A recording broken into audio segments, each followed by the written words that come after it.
नमस्ते भाई। कैसे हैं आप सभी लोग। उम्मीद है कि बढ़िया होंगे और इन्जॉय कर रहे होंगे इस एक्सरसाइज को, है ना, क्योंकि मज़ेदार एक्सरसाइज है। तो क्वेश्चन नंबर 6 पहुंच चुके हैं, 5th तक हम कंप्लीट कर चुके हैं ऑलरेडी। तो बहुत आसान और इम्पोर्टेंट सवाल है, ध्यान सुनना। एक हेमिस्फेरिकल टैंक है जो एक आयरन शीट से मिलके बना है और ये आयरन शीट 1 सेंटीमीटर थिक है, ठीक है। तो कुछ चीज़ें जो है बहुत इंपॉर्टेंट है, याद रखनी है आपको।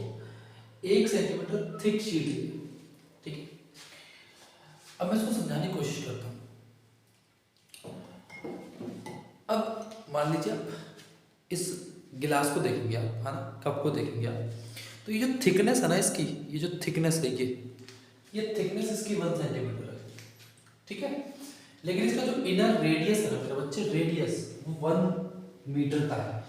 ये सेंटीमीटर में दी है और ये मीटर में दी है। इनर रेडियस का मतलब इसकी जो रेडियस है। तो अब मैं इसको बनाने की कोशिश करता हूँ, ठीक है। सुनना, कुछ इस तरह का टैंक होगा ये हेमिस्फेरिकल, ठीक है मेरे भाई, इस तरीके का, ठीक है भाई। अब सुनना, इसमें ये जो थिकनेस है ना, ये वाली थिकनेस केवल इतना ही है। ये थिकनेस 1 सेंटीमीटर की है। इसकी जो थिकनेस है वो 1 सेंटीमीटर की है। तो अगर हम सेंटीमीटर को मीटर में कन्वर्ट करेंगे तो 1 सेंटीमीटर का मतलब क्या हुआ, 1/100 मीटर, यानी कि 0.01 मीटर इसकी थिकनेस है। क्योंकि हमको जो रेडियस दी है कितने में दी है मेरे बच्चे, मीटर में दी है। तो इसकी जो रेडियस हो गई वो 1 मीटर की है। क्या पूछा है, find the volume of the iron used to make the tank. अब यहां आपसे पूछा है वॉल्यूम इस टैंक का, कितना इसमें आयरन यूज हुआ है। लॉजिक अच्छा सवाल है, लॉजिक लगाना पड़ेगा आपको। अब मुझे बताओ, पहले मैं क्या करूंगा, पूरे का वॉल्यूम निकालूंगा, और पूरे के वॉल्यूम निकालने के लिए मुझे पूरी रेडियस लेनी पड़ेगी यहाँ से थिकनेस के साथ साथ, क्योंकि हमको इनर रेडियस दी है। उसमें से मैं इनर रेडियस को लेके उसकी वॉल्यूम माइनस कर दूंगा, तो जाकर एग्जांपल पूरे का वॉल्यूम निकालूं माइनस इनर अंदर वाले हिस्से का वॉल्यूम निकाल दूंगा, तो मेरे पास जो शीट बचेगी उसका वॉल्यूम मेरे पास आ जाएगा, ठीक है। कैसे करूंगा इसको, तो मुझे बताओ इनर रेडियस कितनी है मेरे भाई, इनर रेडियस का बढ़ेगा सर 1 मीटर। अच्छा, आउटर रेडियस कितनी हो गई, आउटर रेडियस का मतलब पूरी रेडियस कितनी हो गई, तो ये हो गई 1 मीटर प्लस 0.01 मीटर, यानी कि 1.01 मीटर, ये हमारी इनर रेडियस आउटर रेडियस होगी, ठीक है। दोनों रेडियस समझ में आ गई। तो मैं क्या करूंगा, volume of iron used to make the tank, है ना, तो मैं इसका सॉल्यूशन करता हूं। Volume of iron that is used to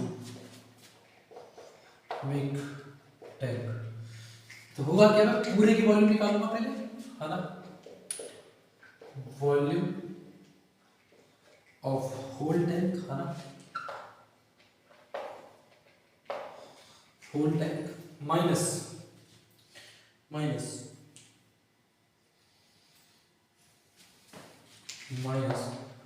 volume of अंदर वाले हिस्से का, तो इनर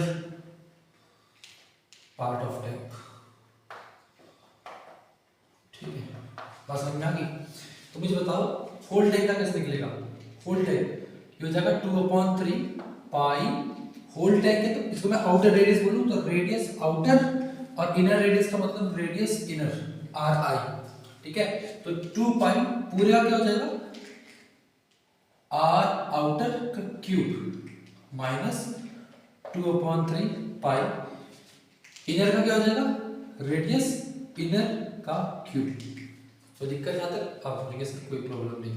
अब देखो 2/3 पाई कॉमन है, तो इसको लिख दो 2/3 पाई कॉमन, अंदर क्या बचा आपके पास, R आउटर का क्यूब माइनस R इनर का क्यूब। अब केवल वैल्यू पुट कर दिया आपने, और कुछ करना ही नहीं, यहाँ पर वैल्यू पुट करने की कोशिश करिए। 2/3 पाई, ठीक है बच्चे। आर आउटर कितना बेटा, 1.01 इसका क्यूब माइनस 1 का क्यूब। ठीक है, अब केवल कैलकुलेशन करनी है। 1.01 का क्यूब कैसे निकालेंगे, बहुत अच्छे तरीके से समझाता हूँ। कहाँ करो यहाँ पर रहता हूँ। 1.01 को आप ऐसे लिख सकते हैं ना, 1.01 का क्यूब निकालो। तो आप कुछ मत करो, आप क्या करो, इसका मतलब क्या है, इसका मतलब यही तो है ना, 1.01 मल्टीप्लाई 1.01 मल्टीप्लाई 1.01।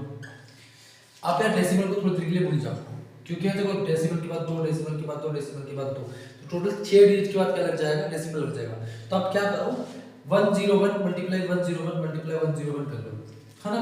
तो देखो इसका मतलब क्या है, 101 का स्क्वायर मल्टीप्लाई 101 है ना, तो 101 का स्क्वायर क्या हो जाएगा, हो जाएगा 10201, फिर मल्टीप्लाई 101 करेंगे। जब इससे आप मल्टीप्लाई करेंगे तो 10201 मल्टीप्लाई 101, जब आप मल्टीप्लाई करेंगे तो 10201, यहाँ पर तो सब जीरो हो जाएगा, यहाँ पर 10201 तो 1 ये 2 हो जाएगा। ठीक है मेरे बच्चे, और फिर ये 0 हो जाएगा, ये 2 हो जाएगा, देन ये 1 हो जाएगा, ये 1 हो जाएगा, ये 3 हो जाएगा, 0 1 है ना। तो आप इसको लगभग बोलगा, इसको अप्रोक्सीमेट कर सकते हैं कि ये आपका मेरे बच्चे मल्टीप्लाई करने के बाद 1.03 अप्रॉक्स आएगा। कितना आएगा, 1.03। उसके बाद डेसिमल के बाद करने की जरूरत नहीं है। तो 1.01 की मल्टीप्लाई करने के बाद मेरे बच्चे आया आपका 1.03, और इससे माइनस करेंगे 1 का क्यूब 1 ही रहेगा। ठीक है, तो जब आपने ऐसा करा है तो 2/3 पाई, और यहाँ से क्या बचा, 1.03 से 1 माइनस करेंगे तो क्या बचेगा, 0.03